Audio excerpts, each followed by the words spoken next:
2 years ago, would have not have thought I would be president of the Handicapped Pets Foundation, but here we are. Welcome to Petability. I'm your host, Kathy Simon, certified veterinary technician and certified canine rehabilitation practitioner. And I'm your host, Chris Cranston, licensed physical therapist and small animal physical rehabilitationist. Our podcast provides interviews and information to help your pets live their best lives. Good afternoon, Chris. How are you doing on this fine, sunny afternoon? I am doing well. I'm a little bit hairy because I was running errands before this wonderful interview that we're about to have, but I'm ready. Let's do it. Good. Do you want to tell the audience who we're going to be interviewing and talking with today? Of course I do. And again, we have another wonderful guest, and her name is Suzi Langer. And we first met Suzi when we interviewed her back in July of 2022. That was season 3, and we're now in season 5, just to give you an idea. But Suzi and Kathy and I, we all spoke about wobbly cat syndrome, or cats with cerebellar hypoplasia, to educate people about cats with this condition who may move differently, but still have full, live long lives with lots of love to give. And so imagine my delight when Suzi reached out again, because I now have a new position as president of the Handicapped Pets Foundation. And I'm like, yeah, come on back. Let's learn about this. So that's going to be the subject of today's podcast, is chatting with Suzi and learning about the Handicapped Pets Foundation and what they do for our furry friends. I can't think of a better person for this position, really, to head up this endeavor, because Suzi has worked tirelessly to share and normalize pets with physical impairments. And I think there's no better spokesperson than Suzi for this. And, you know, when you're talking about Suzi being a great advocate, I also think of pets in wheelchairs as great advocates for differently abled pets, because it's so visible, right? When a dog or a cat or a rabbit or a bird is in mobility cart, it draws so much attention. And certainly their caregivers, their owners, their pet parents have to be prepared to answer a ton of questions, because people are so curious. And, you know, but advocating again for the pet. And as you said, Kathy, in this case, you know, maybe they don't have full function physically of all their limbs, but they want nothing more than to be able to move independently. And so seeing a pet in a mobility cart and, you know, taking off for the first time, and I think you recently mentioned it on a previous podcast, how they just light up, and then it makes everyone around them light up. Tears come, you know, down your face. And but you know, it's just an amazing thing. And you know, when I was thinking about this foundation, really, when it comes down to it, I think that they're just saving so many lives. And the reason being, one, you know, it's philanthropic, right? So they're donating these wheelchairs to people that may not have the funds to provide these assistive devices in order for their pets to live their best lives.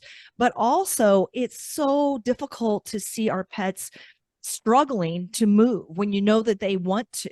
It's difficult for the people around them maybe to watch them struggle. And then again, when they can move freely and take off in a cart, there's no better feeling. So, you know, just giving them that new lease on life. There's nothing more rewarding to me as a canine rehab practitioner than seeing that spark in that dog's eye when they realize that they can move independently, that they can move in their wheelchair.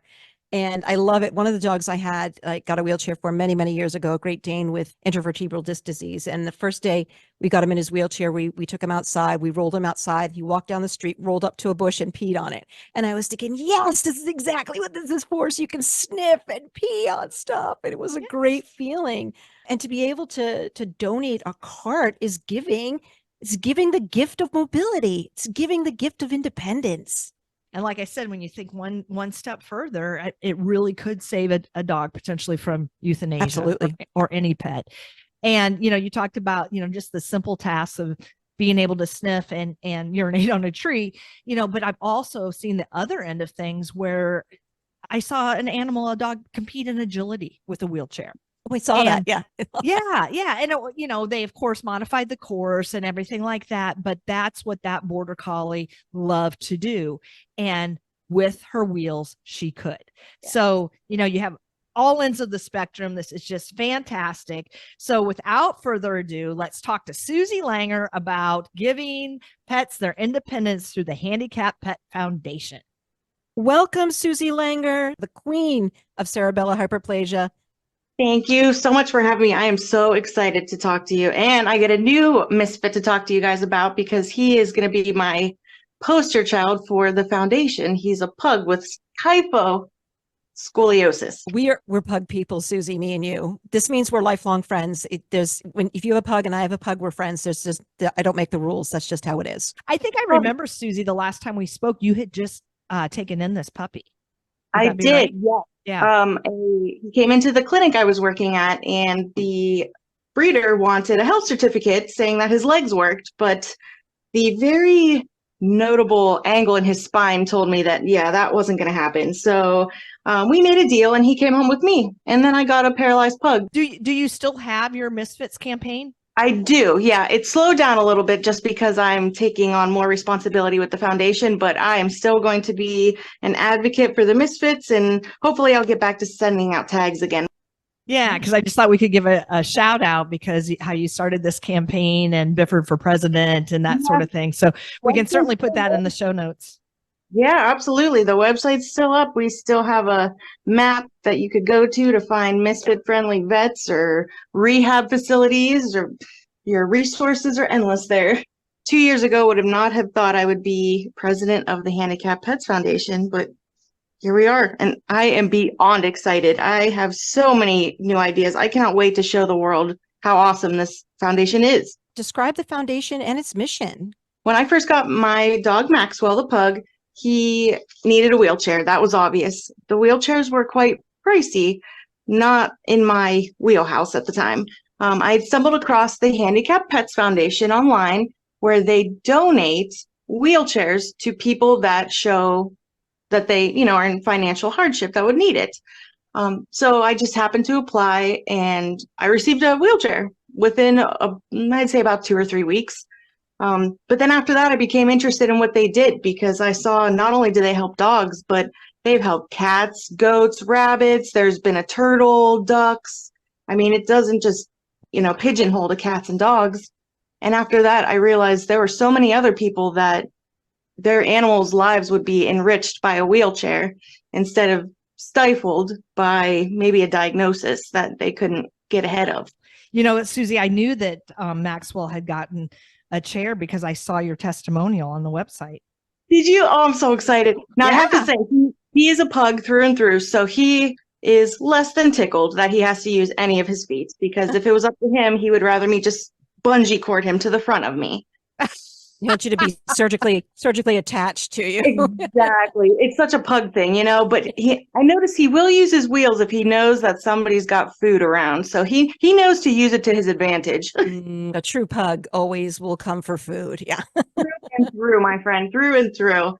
Foundation was fantastic because I got this wheelchair and I'm like, I have no froggy idea what I'm doing. No idea. They were so great with measuring and fitting him and just getting him used to the chair in general. They provided me a wheelchair, but they provided us with so much more. That's been my experience with this particular company, the Handicapped Pets in New Hampshire. I even had a woman who there for customer service who Skyped with me once because I had a patient that had some needs that I wasn't able to figure out. And they also Skyped with another woman that emailed me from England. And she got a chair, right? And she was having trouble, and she sent me the video, and I sent it to them, and they took over. And so I think their customer service there is very good. And I think that the whole organization is just founded on the thought of, we are going to help maybe the less fortunate animals, maybe the animals that have, or maybe the animals that somebody might overlook, but somebody's really trying to take care of. So I think their whole foundation is founded on this effort of, we can make these animals mobile, we can make them independent, and we have lots of things that we can do to help. Absolutely. And it's funny you say that, because Handicapped Pets was started by Mark Robinson, who he was inspired from his dog Mercedes, who had epilepsy. The veterinarian at the time had pushed him to euthanize the dog, where in fact, maybe that wasn't exactly the case. There could have been a little extra. So he started this whole, I'm going to say it's a movement because it is. I mean, he started it from the ground up and has created this huge thing that is taking over. Well, and I just want to back up a little bit because, we're in this, the three of us, but for our listeners who don't know, so I want to clarify, Handicapped Pets is an online store, and one of its chief products is the Walkin Wheels. So this is I would say a semi-custom wheelchair, mobility car, wheelie, whatever you want to call it, for pets. Certainly, folks can attain a Walkin Wheels for their pet as needed through conventional means. This foundation, as I understand it, is the philanthropic arm of Handicapped Pets. So you have the Handicapped Pets Foundation that then provides these wheelchairs for pets whose owners have a financial hardship and there is a need, correct? Correct. That's hit the nail on the head. Okay. That's what I thought. So Handicapped Pets online store certainly provides equipment for disabled pets of all types. And, everything from booties to braces to harnesses, you name it. It's a vast array of products. So certainly check that out. When it comes to Walkin Wheels, I didn't know if one of you wanted to describe. I mean, I know they have rear wheeled carts, front wheeled carts, and four wheel carts to accommodate different needs. And when I say semi customizable, if that's the word, they come in various sizes, right? Can you elaborate on that and then how it's fitted? Absolutely. So they do come in various sizes, and it, of course, will depend on your dog. So like in my dog Maxwell's case, his back legs are paralyzed, but he also has a frontal limb deformity. So he requires a full quad wheelchair, which has all four wheels. So he still uses his front legs, but he has those front wheels to give him a little more, I guess, oomph when he's going. Not every animal needs that, of course. I know there are, with IVDD dogs, they have just the back wheels that kind of take care of what they need. So if you would go onto Walkin Wheels website or even the foundation to apply, you will have to send pictures and then there will be certain measurements, but usually they try to go by weight. Like in Max's case, he's only 6 pounds. They were confused. They thought he was a cat. And I kept telling him, no, he's actually a pug, but it fits into him perfectly. So they'll ask you, a menagerie of questions about your dog, how old, how much do they weigh, just different questions that are going to better help us fit your dog in a good chair or pet. Yeah. Right. Yeah. Because I've seen them with duck ones. In fact, I've recommended them for some of my clients who have ducks with mobility impairments. It's actually, it's a nice, good design for these ducks. And it's weird because it's hard to support ducks in a wheelchair because they're so chest heavy, so top heavy. But they've done it. They did it. It's funny you said, because that's Maxwell's problem too. He's very chest heavy because the way his spine is curved, he almost has a hump on his back and it makes him very bulky out in the top. Usually we get through the foundation IVDD animals. We've had hit by cars, things like that either temporarily paralyzed them or permanently paralyzed. And maybe they were in a foster home, or maybe, your family were in some sort of financial hardship.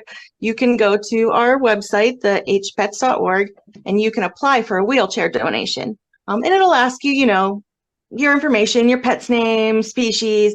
We do ask for pictures, and then we ask about their condition. Have they seen a vet? Is there complete mobility loss? How long has the pet been kind of down and out? And pretty much just letting us know how we can help. The important thing I like to stress to people is the proof of hardship. That's the thing that seems to get pushed to the wayside, and that's why the applications won't go through.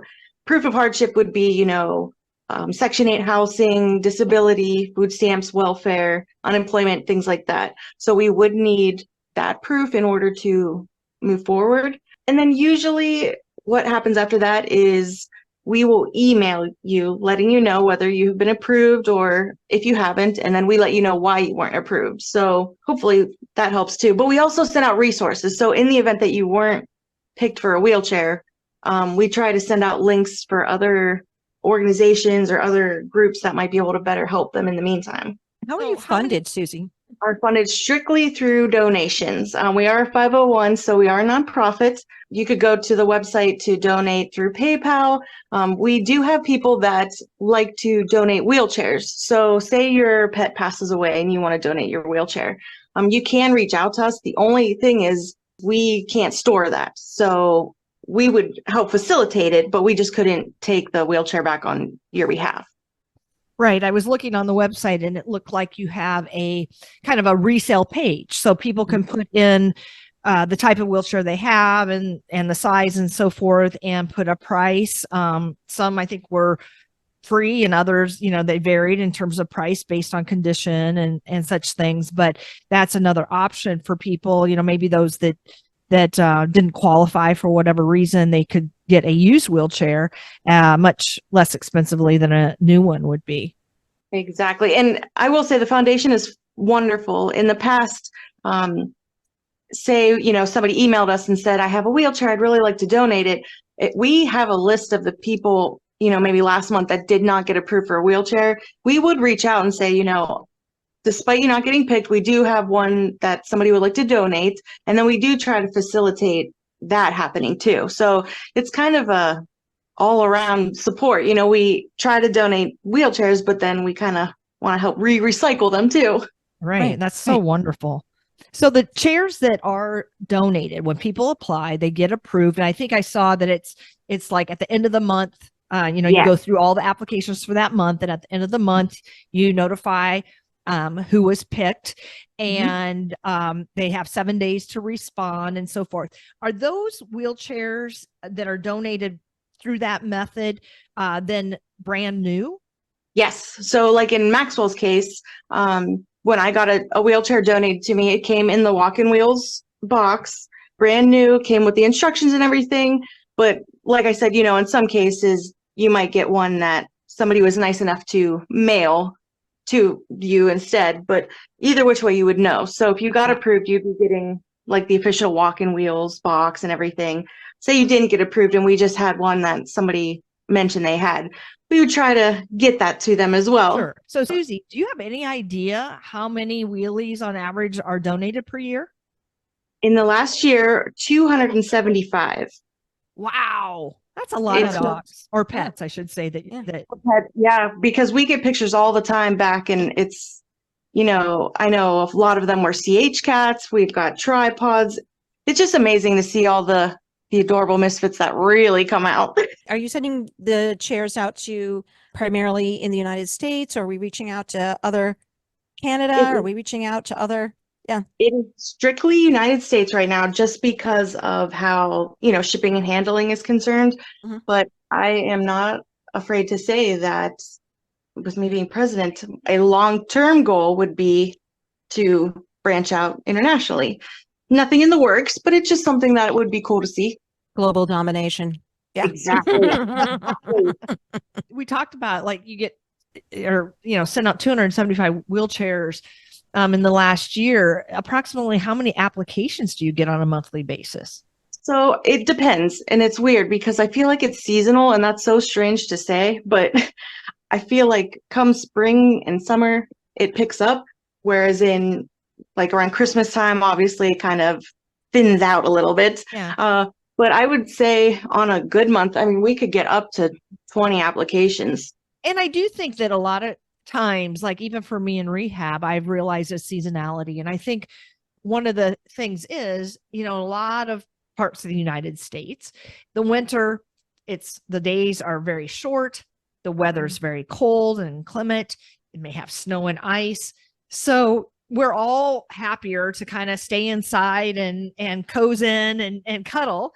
And then spring comes, days are longer, weather's warmer, and you want to be out and about, and you want your pet to be out and about with you. So that thought, and that need kind of maybe drives the application process in that way. And like you said, certainly around holidays and things, people are really pinching their pennies. I see an increase in surgeries. Like I definitely see an increase in CCL repairs during like the springtime versus the winter time too. So I think there is a correlation there between the weather probably and getting, your surgeries in your wheelchair.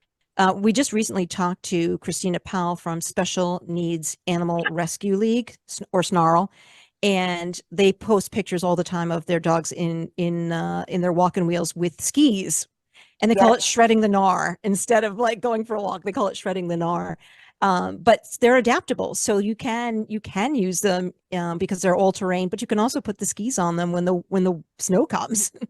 Exactly. Yeah. And I tell people all the time, if you go even to the Walkin Wheels website, so I got Max's wheelchair donated to us, but because, like I said, he's very top heavy because of he needed a sling to go in his wheelchair to support his abdomen as well. So I was able to purchase that through the Walkin Wheels website, but just knowing that I was able to get the wheelchair was a huge, huge help. And there's a fair amount of accessories I think that can come with it. You can, like we said, we can get the skis, we can get leg holders like leg loops or leg pegs, belly bands. So I think that they work really hard to make sure that the dog has the best fit possible, but also has good support. Exactly. And comfortable too, and comfortable. Yeah, exactly. And I want people to be able to visualize this too. And I don't think we've quite hit the nail on the head yet, that a Walkin Wheels new does come in a box, and there is minimal assembly required with great instructions. And so it's important on the front end to get, like Suzi, you were saying, the weight and breed and different things to know if the pet is small, medium, large, extra large, whatever the sizing may be. But then when you get it, because think about how dysmorphic dogs in particular are. Like you said, you have a 6-pound funky shaped pug, right? And then, Kathy, you mentioned a Great Dane. So, you have everything in between that. And so it's kind of like there's pins that you push in, and then you can lengthen or shorten the entire length of the card, the height of the card, to get it to the size of the pet in question. And then there's soft kind of slinging material and straps that connect in firmly and are very, very stable, but you have some latitude with that as well. So again, you're getting the ballpark with your application information, but then once you receive the card, you tweak it to what your particular pet needs and what's best for them, because having a good fit is really, really important for the pet to be comfortable, number one, and to be able to move maximally within the device. Yes, absolutely. Oh, I totally agree with that. And that's how, and it's trial and error. And I tell everybody that, even with my own dog, it was trial and error, because he also decided he liked to put his front feet on the front bar, because I don't know if he was trying to pop a wheelie. I don't know what he was trying to do, but he was trying to do the absolute most. So it's a process. I tell everyone, don't give up, because it was frustrating in the beginning, but the customer service, they're wonderful over at Walkin Wheels. They were super helpful for me as well. So I can't say enough good about them, but just be patient. That's all. That's the best advice.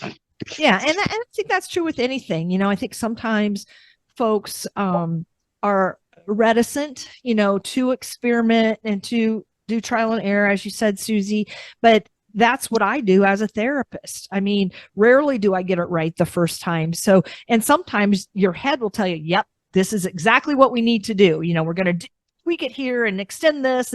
And then that's worse, right? And then you think something that isn't going to make any difference, like, well, just slide this over a centimeter, or, what's that going to do? And then it makes all the difference in the world.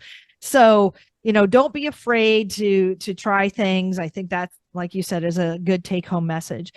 I wanted to talk a little bit more about the possible types of disabilities, just to get people kind of thinking. We've mentioned a few here, and I want all of us to kind of chime in. So we're talking about traumas. Suzi, you mentioned, hit by car.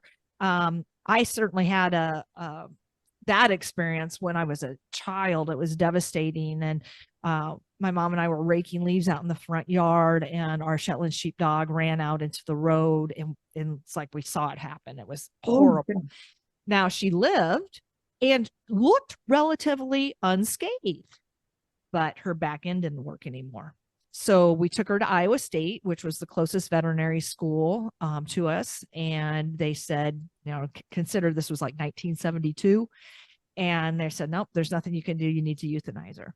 Oh. So again, that's why I was saying in the beginning, like, we didn't know the difference, but I could take that dog out like a wheelbarrow, and she would walk on her front legs, and she was continent. So I would take her outside, she would go to the bathroom, and I would bring her back in. Now, fast forward, 30 years, had I known then what I know now. So again, I just wanted to mention that, because sometimes an accurate diagnosis is important, and we can do so much if we give them the right tools. Well, I was going to say other types of traumas. I had a dog that fell out like a 3rd-story window in a thunderstorm. And, so we don't necessarily think about those things, but dogs fall off cliffs hiking, and, out of cars, and, different things like that. So that's another type of trauma.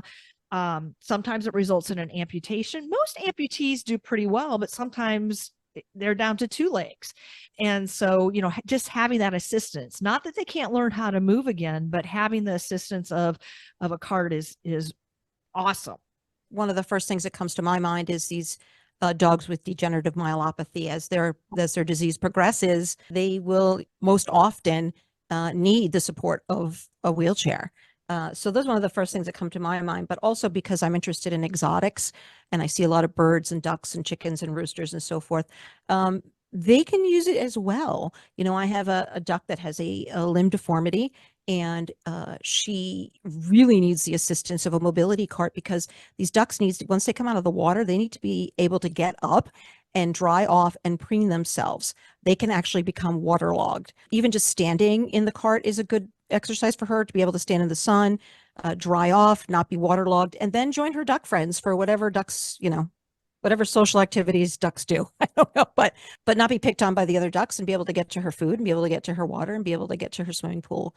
So, I think that maybe we don't think necessarily about the cat who needs the wheelchair, or the rabbit who needs the wheelchair, or the duck that needs the wheelchair. But again, across the board, it's about mobility and independence. And sure, these animals are going to need supervision in their carts and so forth, but to give them the gift of mobility, or the gift to be able to get in, or that duck being able to get in and out of her swimming pool and then dry herself off so she doesn't, get waterlogged and drowned, really important to her well-being. It's extremely important to her overall well-being. I remember at our previous place of employment, and there was a rabbit that you had measured for a cart. Yeah. And I was just there as a voyeur, more or less. Yeah. And literally we popped that rabbit in the cart, and it just took off like at 8 miles an hour. Yeah. And that was because this was early on in my career. And so I'd never seen anything like that. Yeah, she was a very spirited rabbit. It's like, oh, this is amazing. And I will say that the first time I experienced any type of mobility cart was the very first rehab patient I've ever saw. Was a turkey who broke her leg. I assisted the veterinarian in the repair of the leg. And then the veterinarian said, we got to build her a mobility cart because she's too top heavy. She's a big top heavy turkey. And she built one. Yeah. And then I rehabbed her in this mobility cart. And sometimes you'd pull up to the clinic and she'd be outside in her wheelchair with somebody holding an umbrella so she didn't get sunburn on her, over her while she was outside. But it was instrumental in her recovery. It was really a big part of her recovering from that surgery. And Suzi, I just want to make it clear, as far as the Handicapped Pets Foundation goes, it can be any species as long as they qualify. Correct. Yes, it can be any species. And I do want to also kind of sneak in here. On the application, it does ask what the cause of mobility loss was from. So you can, of course, there's illness, abuse, injury, congenital, things like that. So that also helps us get a better idea of how to better help you and your pet too. I mean, I think that's fantastic, because some things are going to get better, some things are going to progress, and some things are going to be more or less static. I think about even like our older pets, I think Kathy and I are both at this point in our career treating a lot of pets that are older. And with aging, you get more arthritis and you get weakness. And so, sometimes it just becomes super challenging for an older pet that's riddled with arthritis to be able to get up and around, but to have their body weight supported in a cart is, again, just so freeing.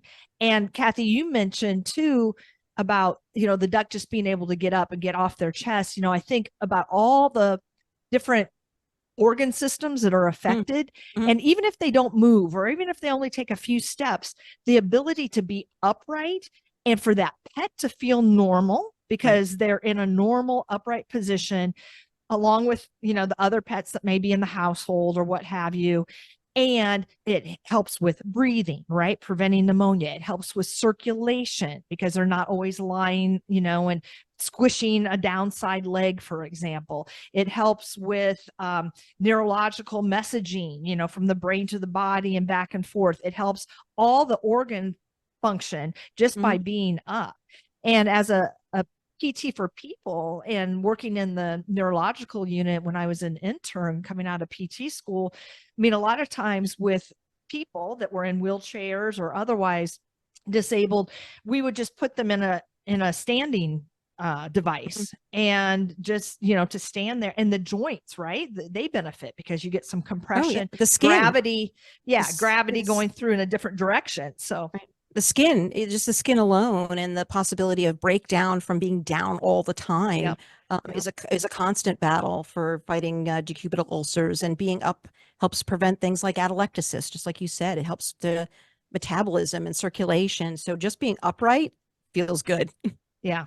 When you and I started in the business 20 something years ago, we were scrambling for people who couldn't afford to get mobility carts, and we were making them out of PVC pipe. We were making these makeshift wheelchairs. So I'm really excited that they have access to something with financial assistance for getting a wheelchair, a good made wheelchair. Yeah.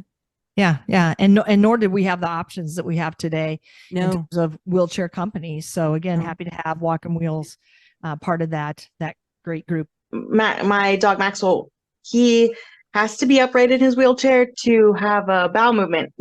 I don't know if it's because of the legs get moving or what, but he cannot go without it. So thank God for that. Yes. I mean, very basic functions that we may not think about until we're faced with it, right? So that's why I wanted to shed light on, some of this stuff. And, because there's a lot of people that have a small animal and they're like, they're fine. I can just carry them from point A to point B. But I want them to think about the other things that being upright in a cart or a similar standing device could definitely help. I also want to mention, we kind of touched on spinal cord injuries. We've also touched on IVDD, so intervertebral disc disease. And, a lot of people have back pain and they say, oh, I have a disc that's bulging and it's painful. Maybe you get numbness or tingling. But in our pets, it can result in paresis or paralysis, meaning that the limbs to which those nerves that are impacted by that herniated disc are occluded and they have no sensory or motor function in those particular legs. So I know early on, Suzi, you said, IVDD and the back legs are affected, but if the disc is in the neck region, it can affect all four legs. And so, that's a much more difficult, kind of diagnosis to manage when you have all four legs involved, but more the reason they should be up in a four-wheel cart and so forth, as opposed to maybe just a wagon. But the more ways they have to get around, the better, I say. Suzi, can you tell us about one of your favorite success stories? It's going to sound terrible, but Maxwell is my success story. I live with him every single day. Every animal that gets a wheelchair from the foundation is a success story to me, because that gives them a new lease on life. That gives them their independence back. And how isn't that not successful? But no, Maxwell would be the one, because being a pug, he pushed every button I had and he was going to make me work for it. And he did. I live it every day, Suzi. I understand. Such a pug thing. The struggle is real. So Suzi, we mentioned also that this is a relatively new position for you as president. How did that come about? How did you become president of Handicapped Pets Foundation, and how long have you been in this role? So I have been with the board of directors for the Handicapped Pets Foundation since the winter of 2021. I actually stumbled across it because I was looking at getting Maxwell a wheelchair, and I saw right on the top of the website they were looking for board members, and I thought, how serendipitous that this happened. So I have been on the board since then. I have been active in their community outreach, of course, tying in my Misfits campaign with the foundation because we kind of have the same ideas, go Misfits, go. So I've been working on that. And then about a month ago, the executive director had announced that she was stepping down. So I applied for that position. So I got an email about a week later and it said, Suzi, we're really sorry you didn't get the position of executive director. We're going to appoint it to another board member, but we would like to offer you the presidency. And I had to look at it twice. I won't lie. I was not expecting that. Madam President, yes. And then of course I cried because I was so excited. And then the rest has been history. Been a great advocate for the physically impaired pet community. So I think that you are you are probably the best person suited for this position. Thank you. That's what I was going to say too. Perfect fit. No misfit there. Oh, Chris, good one. See what I did there? Yeah, and your passion, you just hear it, Suzi, and I think they made a great choice. And in any of these types of positions, because there's a plethora of foundations and organizations that are philanthropic, but the people involved, the people at the top, you want them to be passionate in their fight for that organization and all the good it can do. And I did want to mention that it is a member, it's a member of the Great Nonprofits Award, which are top rated nonprofits. So that your monies, when you donate and the things you do are being well managed and that their intentions are good.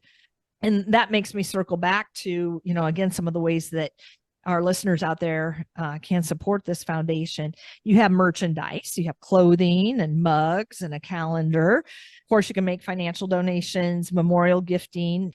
But then, just like anything, if you share this on Facebook and, tell all your friends and family, via sharing the page or verbally, that helps all of us as well. Absolutely. And we've had people reach out to us, different rescues and organizations that said, hey, we had a bake sale in our local community. We raised X amount of dollars. We would like to donate it to you. So we do have a lot of those as well. We've teamed up with pet stores in the past. Pet Supplies Plus has been a huge advocate for what we do and has been very helpful in raising money and awareness in our foundation. You can go to our website. Like I said, the store is fantastic. The sweatshirts, super comfortable. So if you don't have one, I would definitely get one. So Suzi, are there any future plans or goals for the foundation that you'd like to share with our audience? So because I am who I am and I'm nothing more, I have lots of ideas, but none that I don't think I can share yet. But okay. Stay tuned. Okay. So stay tuned. Intriguing. Yes, good things are on the horizon. So stay tuned. Yeah. Any cool new things that come up, you guys will be the first to know. Great. We'd be happy to share. Suzi, as we're wrapping up, do you have anything you'd like to leave our audience with? Yeah, be sure to visit our website, hpets.org. We're also on Facebook. So I would say like us on Facebook and then see what we're about. Great, Suzi. So the website is hpets.org and on social media, Facebook handle is Handicapped Pets Foundation. Thank you again for being such an advocate for those who need it most, Suzi. It's always a pleasure to speak with you. Thank you, ladies. I appreciate you having me on. I had a fun time. Thank you, Suzi. Thank you for joining us. We hope you enjoyed our show. Follow us on social media at PetAbility Podcast. And please check out our affiliates and sponsors. Simply go to the show notes for information and links. Thank you and tune in next time.